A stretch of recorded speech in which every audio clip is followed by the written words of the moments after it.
Welcome to episode 60 of No Rares Required, a weekly podcast where I go over the commons and uncommons that make up the majority of the cards that you will see during a draft.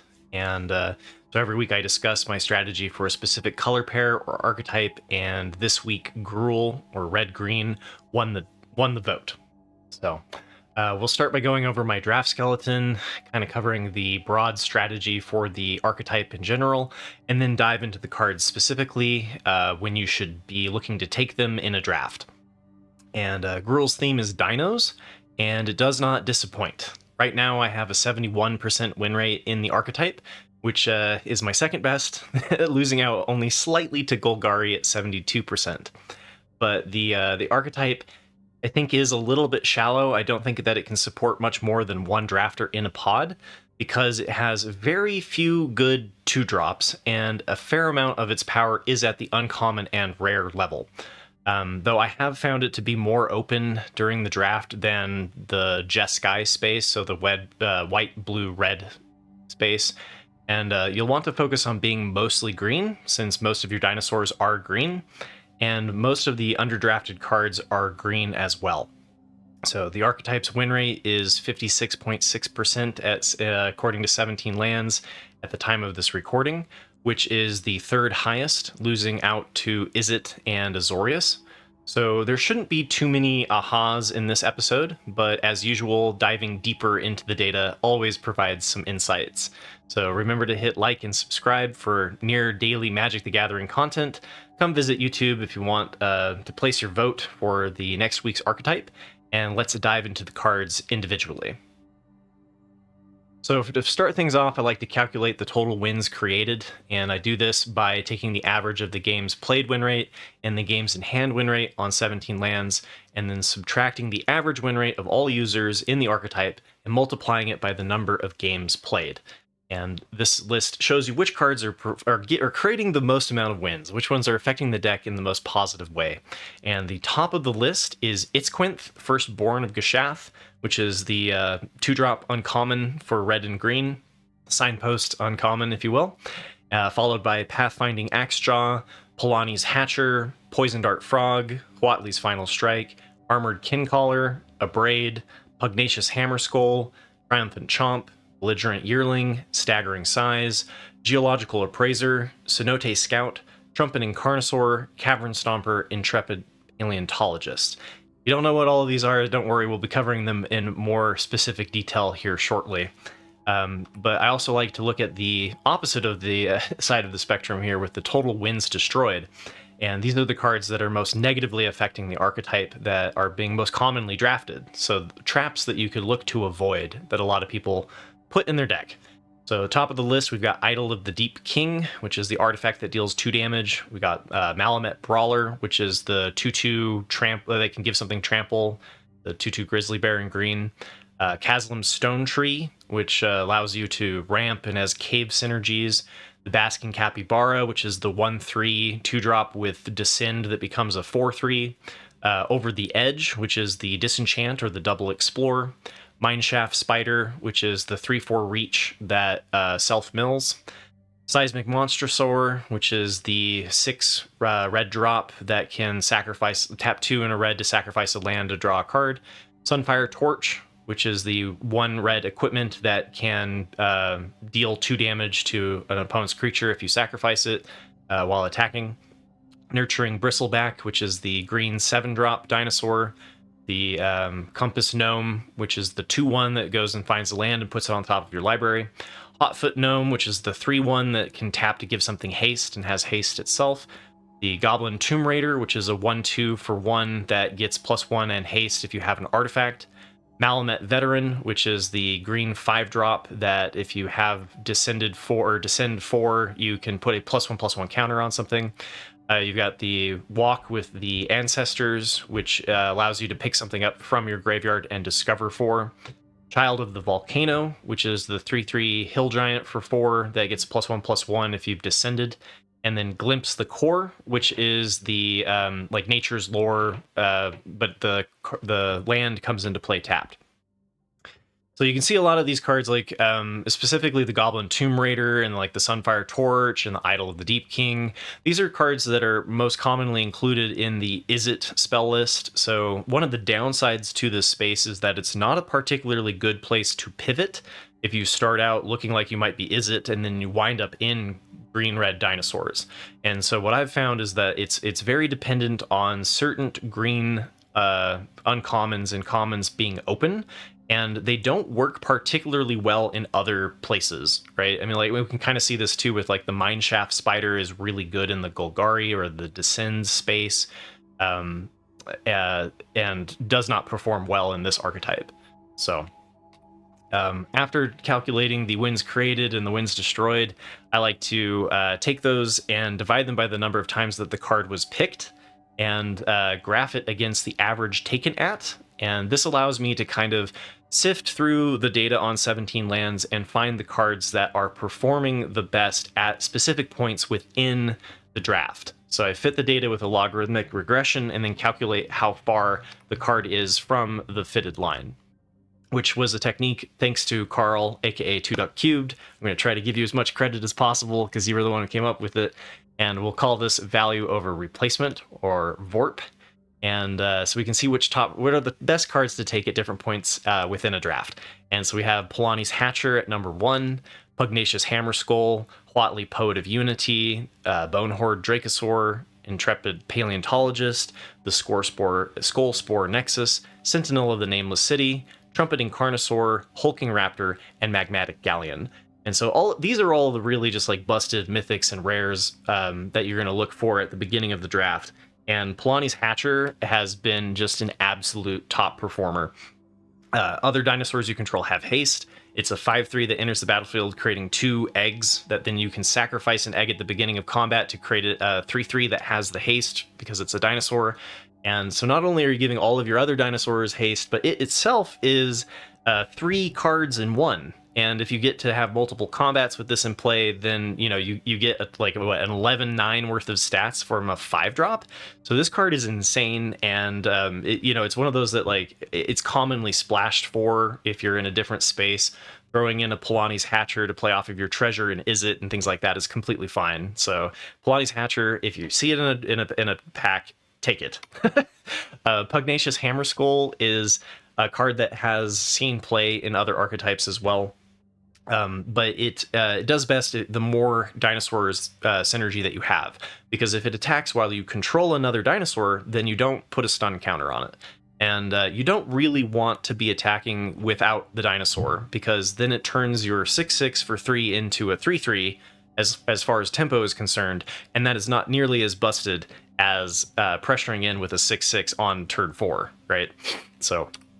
And then as we go down this list, the VORP is nice for kind of highlighting what cards specifically work well in the Gruul archetype. And the closer that number gets to 0, the more that it can just be replaced, or the more that it's not like a top performer in the archetype specifically. So Huatli Poet of Unity works really well in Gruul dinosaurs, which I don't find to be too surprising.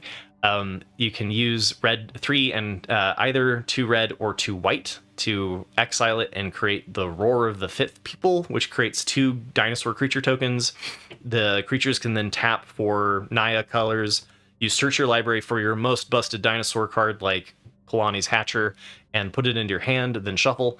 And then the last chapter, dinosaurs you control gain double strike and trample until end of turn. So if you are also playing additional dinosaurs, it kind of goes without saying that double strike and trample is a great way to finish out the game. And when it enters the battlefield, you can search your library for a basic land card, so it also helps you hit into the top end of your curve. And it's just it's absolutely busted in a lot. You can play Huatli's Poet of Unity in other green archetypes as well, but like in Gruul specifically with the dinosaur synergies, it's just over the top. And similarly, like Bonehorde Dracosaur is just one of the top performing mythics in the set. You get a 5/5 flying first strike for 5 that then exiles cards off the top of your library, 2 cards every turn. You can play those cards, and if you exile a land, you get a 3/1 dinosaur, and then if you exile a non-land, you get a treasure token to help play the cards that you're digging. So similar, like that goes in every red deck, right? And then Intrepid Paleontologist. This one is more Dino specific. We've got the tap it, add 1 mana of any color. So it's just a nice ramper. You're looking to get into your 4 and 5 drops as early as you can. And being able to exile the cards from a graveyard you can use it to affect your opponent's descend if you're up against that. But more commonly, you're just using it to recast your dinosaurs that they've removed, right? I mean, like being able to reanimate any of your busted, Pugnacious Hammer Skull or whatever, and being able to play it again means that your opponent has to come up with removal again to deal with that threat. It does come into play with a finality counter, which means that if it is removed, it will be exiled. So you can only kind of recycle through your dinosaurs once, but it has been amazing in the Gruul archetype. And then we've got the Skullspore Nexus, which is, it's good the more powerful creatures that you're playing. So I mentioned this one in Golgari, because Golgari kind of has this, like, we're going to ramp to, or we're going to cheat out a really big, powerful creature early by reanimation through Defossilize. But if you could also just be going through the old school route of ramping through your frogs and your paleontologist or whatever to get to a high power quickly. But then you're able to double target creature's power until end of turn. So if you're hitting this on like Pugnacious Hammer Skull, for example, is particularly disgusting because on you play it on 3. It discounts this by 6. So on turn 4, you can immediately start doubling the creature's power until end of turn, meaning that Pugnacious is coming in not just as a 6/6, but as a 12/6. And then if it dies, you get a creature with base power and toughness equal to the total power of the creatures that died that turn. So you can get like a 12/12 that you can make into a 24/12, right? I mean, it's just like, it's a disgusting mythic. We've got Sentinel of the Nameless City, which is nothing spectacular about it specifically in Gruul. I do think it works better in Celestia and in Simic, where you have more synergies off of the map tokens. But a 3/4 vigilance creature that every turn is giving you those map tokens to make it into an even bigger threat is just absolutely great. And it's like multiple triggers of Explorer in one card. Trumpeting Carnosaur is one that, like, surprising, you see it, it's a 6-drop dinosaur, you're like, okay, well, it's got to be best in Gruul, right? And surprisingly not. It performs rather the same in any deck that it's in, and it's really because, like, the Discover 5 makes it 2 cards in 1. You can tap 2 in a red to discard it to deal 3 damage to a target creature or planeswalker in a pinch. But Gruul isn't going to say no to a 7/6 trample Discover 5 dinosaur. And then last we've got, or not quite last, sorry, we've got the Hulking Raptor, which is a 5/3 dinosaur with Ward 2. At the beginning of your pre-combat main phase, add 2 green. And this one is less impressive. The 3 toughness makes it a little bit weaker, but it's still a great pack 1, pick 1, especially in Gruul. And then we have Magmatic Galleon, which is a 5/5 that enters the battlefield, deals 5 damage to target creature and opponent controls. It's a vehicle, and when one or more creatures your opponent's controls are dealt excess non-combat damage, you create a treasure token with Crew 2. And this is really good in any red mid-range strategy that, as long as the game isn't over before turn 5, right? Like, it performs a little bit worse in Izzet and then like the really aggressive aggro and tempo strategies, just because you're not reliably getting to turn 5. But if you do happen to get to turn 5, it's still great, right? Like, this is not a card I hope I have to convince you to play in your decks, right? And so really the valuable piece of this whole approach comes in the next couple little bit. And this is where you talk about what cards you're looking to take in picks 2 through 5, and what are kind of the uncommons that should draw you into the archetype. And the top of the list here, we've got the Itzquinth, Firstborn of Geshath, which is the 2/3 haste dinosaur that when it enters the battlefield, you may pay 2, and when you do, target dinosaur you control deals damage equal to its power to another target creature. So this, similar to the Chupacabra Echo, is just removal as well as a creature, and you have really powerful dinosaurs in this archetype that you can use this to remove your opponent's threats. You can hit it off of an Atali's Favor and just make sure that you have the 2 colorless to play after it to trigger it. You can bring it back with the Intrepid Paleontologist and then play it and use it as removal again. And it's not surprising to me that this is the top performing uncommon for the archetype. You also have the Restless Ridgeline, which is specifically good in the Gruul archetype space because it does create a dinosaur creature.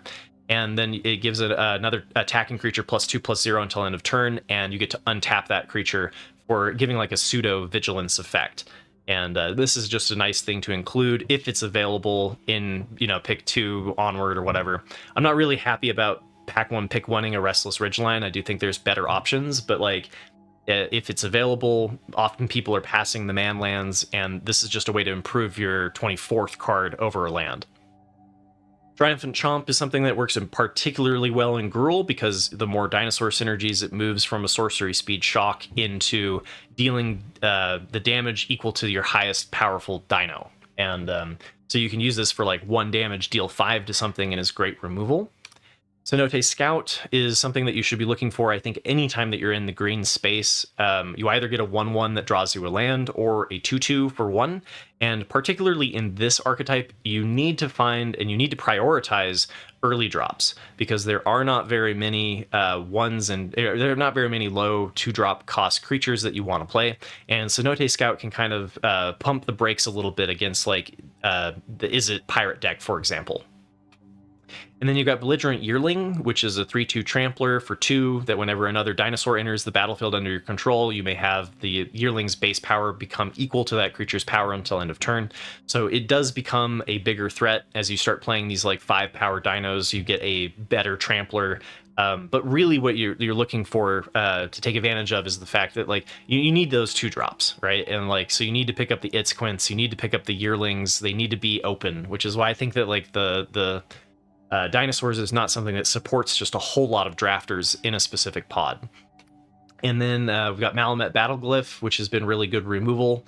You choose target creature you control and target creature you don't control, and those two fight each other, which works really well with your high stat blocks on your dinosaurs. But then if it also came into the battlefield on this turn, you get to put a +1/+1 counter on it, so it does work later in the game. It kind of scales nicely. And we've got Thrashing Brontodon, which is a 3/4 for 1 double pip green that can sacrifice to destroy target artifact or enchantments. And one thing that I would like to note is that in my draft skeleton, I was actually kind of struggling to come up with the 17 commons to make the draft skeleton. And a lot of the times that I've been in dinosaurs and gotten the Gruul dinosaur thing to work has been because of being able to pick up more uncommons than I think I really should. Everybody was like fighting over the Jeskai space, and so sometimes you get these like Thrashing Brontodons pretty late, and because you kind of have a limited amount of good lower curve, it's nice that you can pick these up later. And we've got Dreadmaw's Ire, which is the instant to give a attacking creature +2/+2 and gains trample. And the trample works really nicely because a lot of your dinosaurs are big, beefy creatures that don't have trample. And then the fact that if it deals combat damage to a player, you get to destroy an artifact. You can use this to beat up on a Zorius, or is it the set has a lot of artifacts that are good targets for this. You've got the Colossal Dactyl, which is a 4/5 reach trampler for 2 double pip green. And similarly to the Thrashing Brontodon, this is something that you can like take advantage of sometimes being opened late when green. Sometimes green is just not drafted. There are a lot of people who think that green is the worst color in the set because unlike black, it doesn't really give you the card advantage, and you're really relying on these kind of like big mid-range uncommon threats. So sometimes you can get a late Colossal Dactyl, and that's awesome. And then you've got Earthshaker Dreadmaw, which you get a 6/6 trampler for 6 that when it enters the battlefield, draw a card for each other dinosaur you control. And like most of the time this card is kind of like filler, and in Gruul it's just slightly above filler, where because you have enough dinosaur synergies, this can help you dig into additional threats. And then we've got the Vorp for picks 5 through 8, and this is really where you start to see like what are some of the underappreciated uncommons, what are some of the commons that you really should be focusing on trying to pick up. And you can see that the majority of the list is green. And that's why, your dinosaur synergies are in green, but as well as your like commons that you're going to lean kind of heavily on. And so the top of the list is Pathfinding Axe Draw. You get a 4/3 that draws you a land, or a 5/4 for 4 with dinosaur synergies. Armored Kincaller gives you, because you don't have those 2-drops, you could be taking a lot of damage early on in the game. If you're up against Izzet and they start pressuring you on turn 1, or Zorius starts pressuring you on turn 1 with like a Miner's Guidewing, is pretty common in this set. And that's why like Jeskai is so fought over, is they both have really good curves that start on turn 1. Gruul does not. And so what you need is these Armored Kincallers to regain the life that you have lost, right? So as long as you have a dinosaur in your hand or a dinosaur on the battlefield, Then you gain 3 life when you play the Armored Kincaller, and you can take advantage of Huatli's Final Strikes being available past pick 5, which for removal, usually removal, even common-based removal, is gone by pick 5. And you'll notice, similar to what I talked about in Rakdos, there's no Abrade on this list, right? And it's not that Abrade is a bad card, right? In fact, if you go back and you look at the wins created, Abrade is one of the better cards in Gruul. The problem with Abrade is that you have to take it like pick 1, pick 2, right? And so like I tend to pass on Abrades and rely a little bit more on picking up Final Strikes. It's not that Abrade is bad, it's just that I think that the value of a replacement for Abrade is bad because of how early you have to take it. But Final Strikes work wonderfully with big dinos. You get a +1/+0. It deals damage equal to the power. It's at instant speed, and this tends to be my favored interaction at common, and I can take advantage of the fact that it is available later. Poison Dart Frog is another one too that like it's kind of a balance of whether or not you want to wait until pick 5 and try to take these up a little bit later. I do think when green is open, you should be able to pick up the Poison Dart Frogs. But because green's not always open, you might have to fight a little bit for this card, right? Because like every green deck wants the Poison Dart Frog. You get a 1/1 reach mana ramper that can give itself Death Touch, and the reach and the Death Touch is very useful later in the game. So, rampers that have late game use are pretty highly sought after. But when green is open, I think seeing Poison Dart Frog in pick 5 and onward is a good sign that like nobody else is already in that space and taking your Poison Dart Frogs, because you need those 2-drops, and this is one of the ones that you like need to pick up. Atali's Favor is I like Atali's Favor in Gruul, and maybe more than I really should, because you can struggle to have kind of an early part of your curve. But what I really like about it is that you can permanently give something +1/+1 in trample, so that your big dinosaur that doesn't have trample can become a trampler. And you can play this later in the curve when you have like 5 mana open and hit an Itzquinth, right? And be able to pay the 2 after you discover into the Atali's Favor. And use it as removal while also giving something +1/+1 in trample. So like you do have enough to make Atali's Favor work in this space. Lorekeeper is one of the uncommons that's kind of undervalued. I don't think you should be taking these early, right? If they are in your pack, like I think there are better cards that you can be looking for. But if you do happen to see them, they are only they're a really great signal, because they're only a ramper if you are in the dinosaur deck, right? So if you see one of these like pick 5 and onward, you can be like, yeah, okay, the dinosaur space is definitely open, and that's a good time to pick up the Lorekeepers, because just like the frogs, you're interested in getting into the later part of your curve. And then Tendril the Micro Tyrant is kind of a filler 2/2 that goes in a lot of green decks, and it does work well in Gruul because you're looking for 2-drops, right? Because like you need something that's like better than a brawler, and this at least has the ability later in the game to tap for 5 and 2 green to put 7 +1/+1 counters on a land, and it gains haste. So if you have 8 lands in play, which is pretty late into the game, right, you can start pumping out these 7/7 haste lands, and I've definitely lost to this card. And then the last one that I'm really kind of looking for is like, this is another one that's like the Lorekeeper. I think this is a little bit of a signal. Some people like to play the Saheeli's Lattice in non-dinosaur decks just for the rummage effect. And but I think in Gruul, the fact that you can turn it into a rather large threat later in the game. Sometimes you can make I've made this into a 24 creature for 5. Right? Like, so sometimes you just have like a ridiculous amount of power in your graveyard from your dead dinosaurs, and if you don't have some way of like reanimating them or whatever, right, like this gives you you can use that to your advantage, right?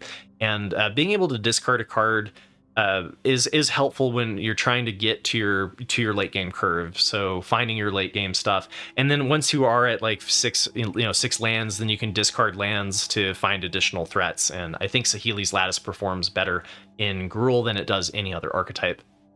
But it's another one that like I don't look to take early. If I have to take the Saheeli's Lattice when I normally would be taking a common before pick 5, I usually pass on it. And then the last little bit is what cards are cards that you can plan on wheeling. So cards that I've enjoyed in the deck, but like I don't want to take it until pick 8 and onward when I see the card for a second time.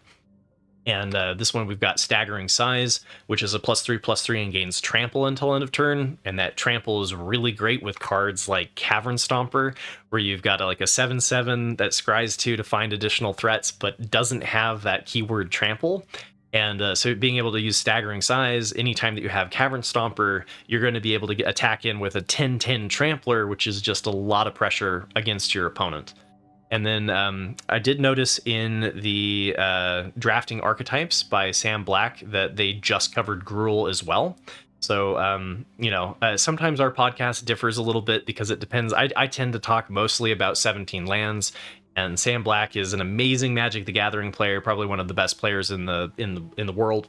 It certainly has the most draft experience. They were talking about how Panicked Altasaur is very key to getting the archetype to work, and I agree with them. I think that it's a card that you can take advantage of specifically on the wheel. The fact that this is kind of an underdrafted card, it also gives you alternate win cons. So if you're not able to get there with your big green beef, and they've shut you down with removal and death touchers and whatnot, right? Like this protects you against flyers as a 4/5 reach, and then taps to deal 2 damage to each opponent. So I do think you should be taking the Panicked Altasaurs, but I'm not at the point where I'm personally taking them before the wheel.